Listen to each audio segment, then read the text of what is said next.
तो राजाओं के टाइम एक रिवाज हुआ करता कि वह बेटा जो अगला राजा बनेगा, पिता के अंतिम संस्कार में भागे, अंतिम संस्कार समझ गए, जब जलाने के लिए जाते हैं तो बाकी सारे बेटे जाएंगे पर वो बेटा नहीं जाएगा जो अगला क्या बनेगा, राजा। अब अगला राजा कौन बनना है, जगमाल।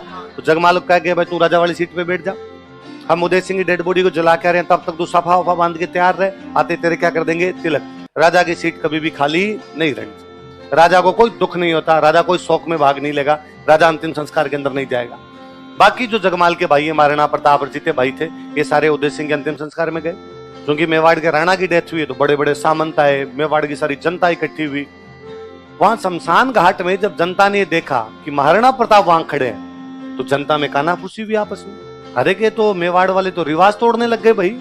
रिवाज कहता है कि राजा का वह बेटा जो अगला राजा बनेगा अंतिम संस्कार में भागे, तो प्रताप यहाँ क्या कर रहा है, क्योंकि प्रताप सबसे बड़ा बेटा, तो जनता के हिसाब से राजा कौन बनना चाहिए, प्रताप। और सबने कानाफूसी की, प्रताप क्यों खड़े, प्रताप क्यों खड़े।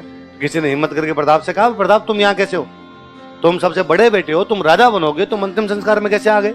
और प्रताप ने कहा, अरे सॉरी, शायद आप लोगों को पता नहीं होगा, पिताजी मुझे राजा नहीं बना के गए, पिताजी राजा किसको बना के चले गए, जगमाल। इसलिए देखो जगमाल यहाँ पर नहीं है, जगमाल घर पे राज तिलक की तैयारी कर रहा है, हम बाकी भाई यहाँ पर आए। और मेवाड़ की जनता बगावत कर देती है। जनता ने कहा कि नहीं, इस समय जब मेवाड़ सर्वाधिक अपने सबसे बड़े दुश्मन का सामना कर रहा है, इस समय मेवाड़ जब संकटकालीन परिस्थितियों में फंसा हुआ है, उस समय हमें किसी योग्य व्यक्ति की आवश्यकता है, और योग्य जगमाल नहीं है, योग्य कौन है।